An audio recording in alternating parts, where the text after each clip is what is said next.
औज़ुबिल्लाहिमिनश्शैतानिर्रजीम बिस्मिल्लाहिर्रहमानिर्रहीम। शुरू अल्लाह के नाम से जो बड़ा मेहरबान हायत रहने वाला। पाक है वो ज़ात जिसके कब्ज़े में ये पूरी कायनात है और कायनात का एक एक ज़र्रा उसके हुक्म की ताबेदारी करता है। तो प्यारे बच्चों, अल्लाह ताला आपको अपनी हिफ्ज़ व अमान में रखे।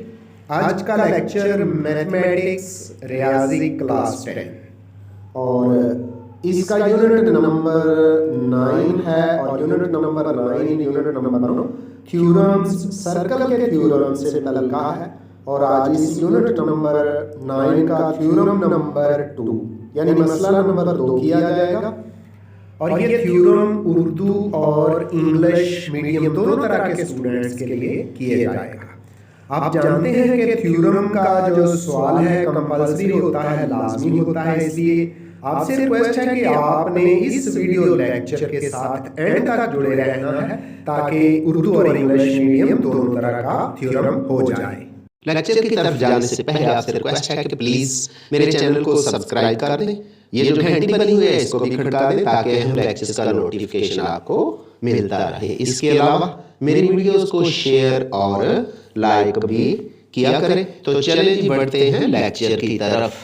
मसले की ऊपर वाली जो स्टेटमेंट है वो पढ़ते हैं। लिखा हुआ है दायरे के मरकज़ से किसी वतर जो कुतर ना हो तो ऐसा ख़त मुस्तकीम जो दायरे के मरकज़ से नहीं गुज़रता लेकिन शक्ल के मुताबिक दायरे को 2 पॉइंट्स पर टच करता है, जैसा कि शक्ल में ए बी पर ये लाइन सर्कल को टच कर रही है, ये दायरे का वतर कहलाता है। आगे लिखा हुआ है जो कुतर ना हो तो ऐसा ख़त मुस्तकीम जो दायरे के मरकज़ में से भी गुज़रता है और दायरे को 2 पॉइंट पे टच भी करता है, दायरे का कुतर कहलाता है। तो दायरे के मरकज़ से किसी वतर की तनसीफ करने वाला कता ख़त वतर पर अमूद होता है। तो पहला हिस्सा मालूम है, यानी तनसीफ करने वाला कता ख़त ये मालूम में आता है और वतर पर अमूद होता है ये हिस्सा मतलूब है, ये हमने साबित करना है। तो अमूद होता है यानी ये जो शक्ल के अंदर ओ एम लाइन है ये वतर ए बी के साथ 90 डिग्री का 90 डिग्री का ज़ाविया बनाती है। तो चलते हैं जी मालूम की तरफ। मालूम के अंदर एक दायरा जिसका मरकज़ ओ है, इसको हम यूँ भी कह सकते हैं कि ओ मरकज़ का दायरा जिसमें एक दायरा जिसका मरकज़ ओ है एम वतर ए बी। तो ये वतर ए बी है और ये जो एम पॉइंट है, एम नुक्ता है, तनसीफ है। क्या है? तनसीफ करता है। एम वतर ए बी का नुक्ताए तनसीफ है, जबकि वतर ए बी ये जो लाइन ए बी है दायरे का कुतर नहीं है क्योंकि दायरे के मरकज़ से ये नहीं गुज़रती।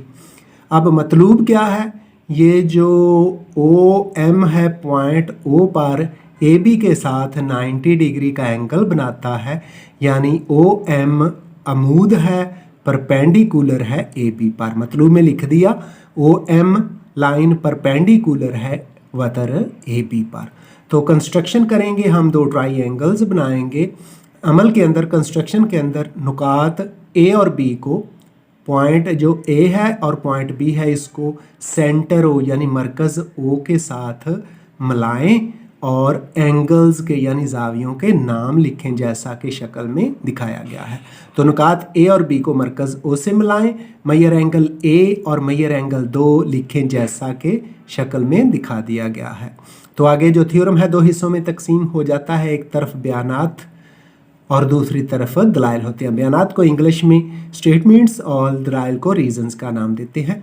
तो 2 ट्राइंगल बन गई हैं। एक ट्राइंगल है इस सर्कल के अंदर ओ ए एम, पहली मसलस क्या है? मसलस ओ ए एम है और दूसरी मसलस ओ बी एम है। दोनों ट्राइंगल्स का, दोनों मसलसों का ताल्लुक हम जोड़ते हैं। तो हमने पहली मसलस जो ले ली है वो है मसलस ओ ए एम, इसका ताल्लुक है मसलस, ये अलामत जो है ना डेल्टा, ये मसलस की अलामत है ओ बी एम के साथ। इसके अंदर पहली चीज़ स्टूडेंट्स जो सिमिलर है, इक्वल है, वो है जी ओ ए इक्वल है, मसावी है ओ बी के। ओ ए जो है ओ से लेके दायरे पर पॉइंट ए जो है दायरे पर है, ये दायरे का अरदास है।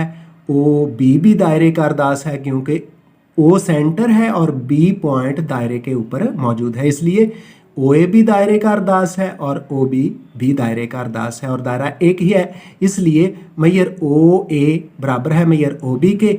और दलाइल के अंदर हम कहेंगे एक ही दायरा के अरदास। दूसरी चीज़ जो स्टूडेंट्स बराबर है जी वो है ए एम बराबर है बी एम के, यानी मैयर ए एम बराबर है Maihar M Maihar B M के। तो शक्ल में देखते हैं, ए से लेके एम तक का डिस्टेंस, बी से लेके एम तक का डिस्टेंस, यानी ए एम फासला और बी एम फासला बराबर है। क्यों बराबर है? क्योंकि ये जो लाइन ओ एम है ना, वतर ए बी को बाइसेक्ट करता है, नुक्ता एम पर वतर ए बी की तनसीफ करता है। तनसीफ का मतलब बाधा अदा करता है, इसलिए ए एम बराबर है बी एम के। ये हमें मालूम है, ऊपर मालूम में लिखा हुआ था एम वतर ए बी का नुक्ता तनसीफ है, यानी नुक्ता एम पर वतर ए बी को दो बराबर हिस्सों में तकसीम कर दिया गया है। तीसरी चीज़ है जी ओ एम बराबर है ओ एम के। ओ एम ये जो सीधी लाइन है ए बी पर, जिसको हमने साबित करना है, अमूद है ए बी पर, ये दो एंगल मैयर एंगल 1 और मैयर एंगल 2 बना रही है। तो चूंकि ये लाइन दोनों ट्राई एंगल्स के लिए मुश्तरक है, इसलिए दोनों ट्राई एंगल्स के लिए ये बराबर है ओ एम बराबर है ओ एम के। ये मुश्तरक कह लें या मुश्तरक ज़िला का नाम दे लें। तो पहली ट्राइंगल जो ओ ए एम है बच्चों, दूसरी ट्राइंगल जो ओ बी एम है। पहली ट्राइंगल की 1 2 तीनों साइड्स दूसरी ट्राइंगल की 1 2 तीनों साइड्स के इक्वल हो गई हैं, इसलिए हम कहेंगे ट्राइंगल ओ ए एम मुतमासिल हो गई है ट्राइंगल ओ बी एम के। तो स्टूडेंट्स हमने लिख दिया, इसलिए ट्राइंगल ओ ए एम मुतमासिल है ट्राइंगल ओ बी एम के। उधर क्या लिखेंगे? S S S congruent to S S S mean ज़िला ज़िला ज़िला मुतमासिल है ज़िला ज़िला ज़िला के। तो इस तरह दोनों ट्राइंगल्स कंग्रेंट हो गई हैं, मुतमासिल हो गई हैं। अब जो चीज़ हमारी ज़रूरत है वो भी हम साबित करते हैं जी। तो स्टूडेंट्स चूँकि दोनों ट्राइंगल्स कंग्रेंट हो गई हैं, मुतमासिल हो गई हैं, इसलिए इन ट्राइंगल से मैयर एंगल 1 बराबर है मैयर एंगल 2 के। इसको हमने मसावात नंबर 1 का नाम दे दिया। ये क्यों बराबर है? इस हम लिखेंगे कि ये जो कोरेस्पोंडिंग क्या लिखेंगे? मुतमासिल मसलसों के मुतनाज़रा ज़ाविये क्या लिखेंगे इसके सामने? मैयर एंगल 1 बराबर है मैयर एंगल 2। इधर कोई अगर इबारत देंगे तो लिखेंगे मुतमासिल मसलसों के मुतनाज़रा ज़ाविये। इसके बाद आगे है जी मैयर एंगल 1 जमा मैयर एंगल 2 बराबर है Maihar angle A M B बराबर है 180 डिग्री। तो शक्ल को देखें तो हमारे पास जी शक्ल के मुताबिक ये जो एंगल ए एम बी है एक स्ट्रेट लाइन पे सीधी लाइन पे बनता है। तो सीधी लाइन पे एक एंगल बने, 2 बने, दोनों को ऐड करें तो वो 180 डिग्री 180 डिग्री होता है। Maihar angle 1 plus Maihar angle 2 180 degree हो गया, क्योंकि ये सीधी लाइन ए एम बी पर बनता है। इसलिए हम उधर लिखेंगे कि ये सप्लीमेंट्री ज़ावियों का मौजूआ है। क्या है उधर? क्या लिखेंगे? सप्लीमेंट्री ज़ावियों का मौजूआ। तो लिखा हुआ है इधर जी मैयर एंगल 1 जमा मैयर एंगल 2 बराबर है Maihar angle A M B बराबर है 180 डिग्री 180 डिग्री मुतसिला सप्लीमेंट्री ज़ाविये। तो फिर इक्वेशन 1 और 2 से गौर करें। मैयर एंगल 1 इक्वल है मैयर एंगल 2 के।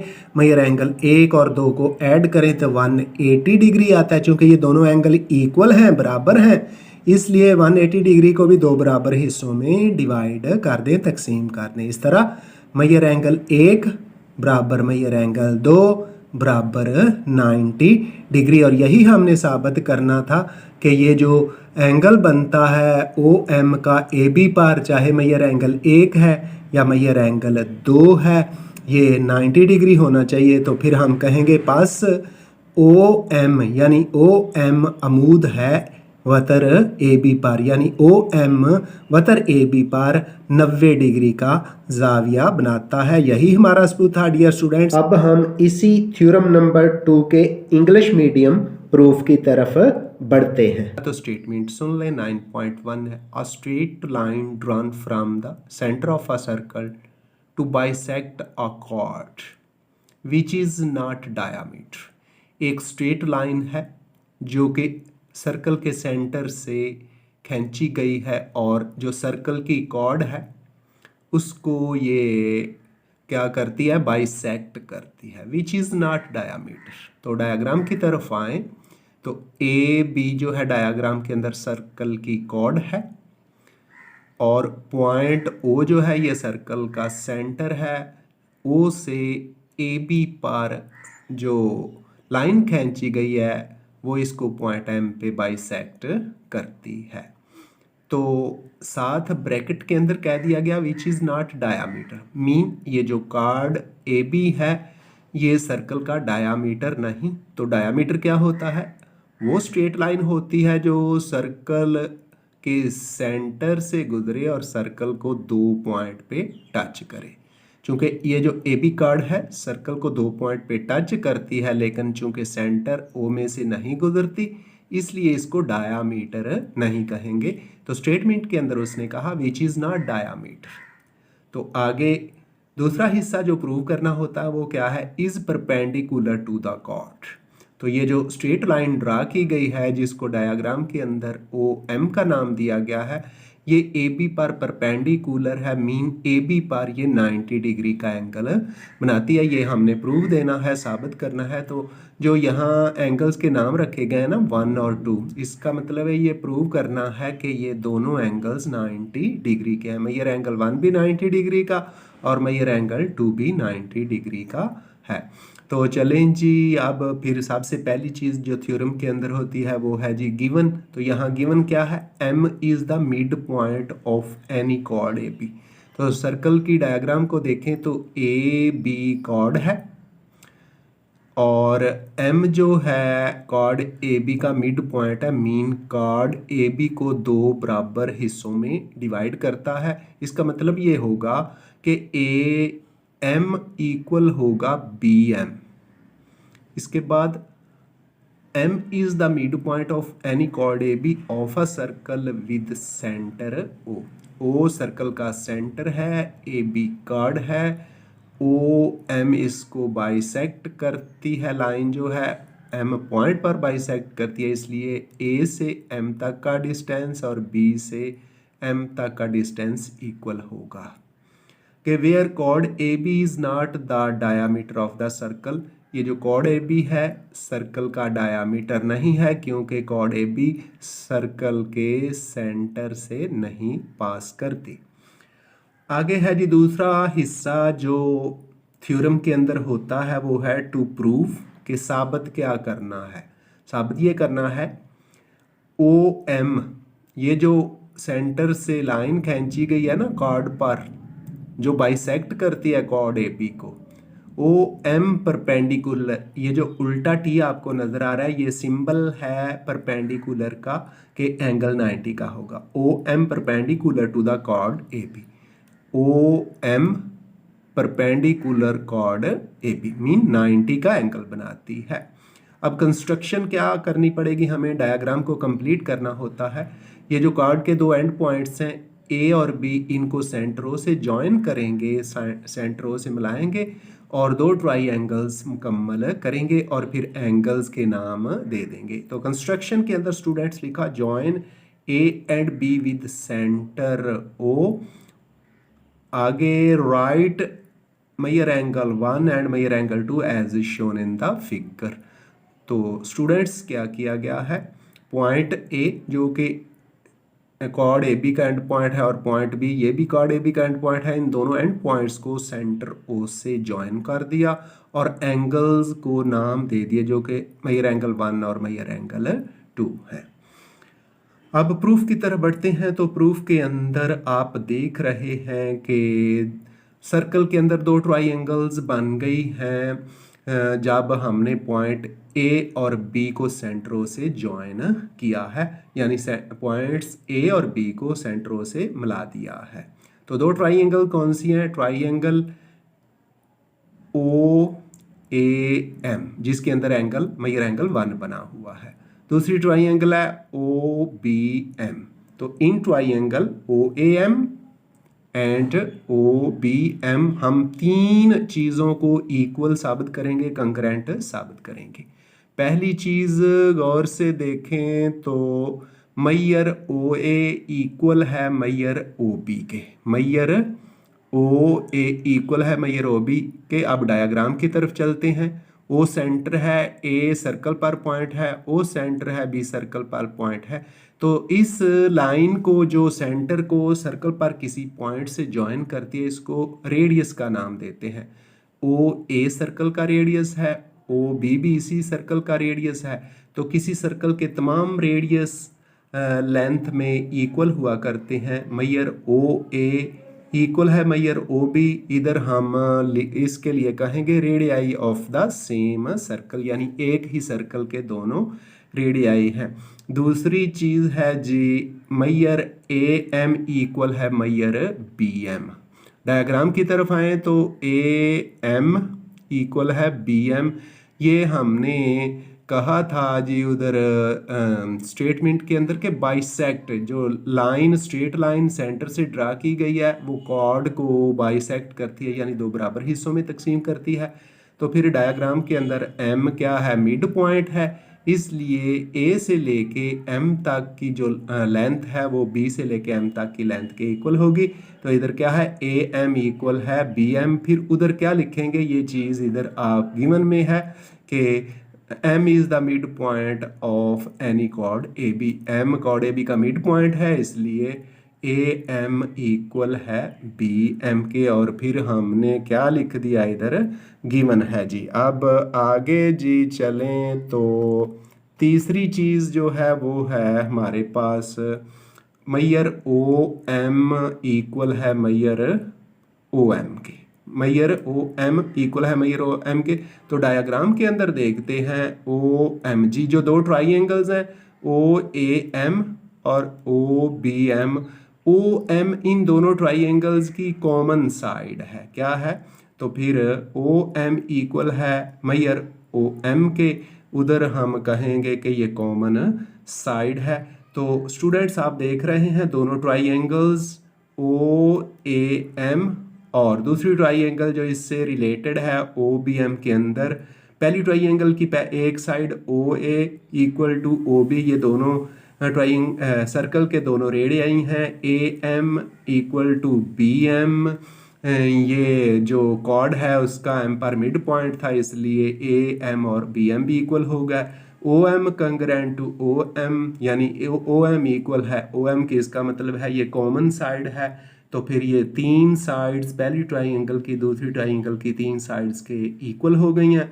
फिर हम कहेंगे triangle O A M congruent है ट्राइंगल ओ बी एम के। क्यों कंग्रेंट है?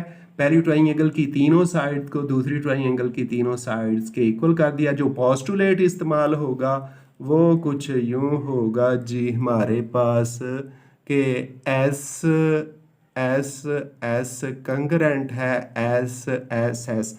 मीन पहली ट्राइंगल की जो तीन साइड्स हैं वो बराबर होंगी दूसरी ट्राइंगल की तीनों साइड्स के। जी तो स्टूडेंट्स दोनों ट्राइंगल्स को हमने कंग्रेंट कर दिया। ट्राइंगल ओ एम कंग्रेंट है triangle O B M, S S S congruent to S S S. Mean side side side congruent है साइड साइड साइड, इसको साइड साइड साइड पोस्टुलेट्स भी कहते हैं। तो चूंकि दोनों ट्राइंगल्स कंग्रेंट हो गई हैं इसलिए डायग्राम से मैयर एंगल जो 1 है ये मैयर एंगल 2 के इक्वल हो गया है, इसलिए हमने लिख दिया major angle 1 is equal to major angle 2। तो इधर रीजंस में क्या लिखेंगे? corresponding sides of congruent triangles। अब डायग्राम पे गौर करें तो ए बी एक स्ट्रेट लाइन है जो कि सर्कल की कॉर्ड भी है, इस पर दो एंगल जो हैं जो कि कंग्रेंट भी हैं। मेजर एंगल 1 और मेजर एंगल 2, चूंकि ये स्ट्रेट लाइन पर हैं, जब इनको ऐड करेंगे तो ये दोनों 180 डिग्री के इक्वल होंगे। That is measure angle 1 plus measure angle 2 is equal to measure angle AMB। Measure angle AMB mean angle on the straight line AB is equal to 180 degree. इसको हम सप्लीमेंट्री एंगल्स का नाम देते हैं। एंगल्स को ऐड किया जाए 180 degree आए, that are known as supplementary angles. तो ऊपर इक्वेशन 1 के अंदर हमने मेजर एंगल 1 को मेजर एंगल 2 के इक्वल किया क्योंकि दोनों ट्राइंगल्स कंकरेंट थी। फिर measure angle 1 plus measure angle 2 को ऐड किया तो ये 180 डिग्री है। ऊपर दोनों एंगल्स इक्वल हैं, इसलिए 180 डिग्री को दो इक्वल हिस्सों में डिवाइड करें तो ये 90 डिग्री हो जाता है। तो हमने फिर लिख दिया major angle 1 is equal to measure angle 2 is equal to measure angle is equal to 90 degree from equation 1 and 2. So we can say that OM is perpendicular to AB के OM AB पर perpendicular है। Dear students, आइंदा मुलाकात होगी आपसे नए lecture के साथ। मुझे मोहम्मद अब्बास को अपनी दुआ में याद रखिएगा। अल्लाह हाफिज़।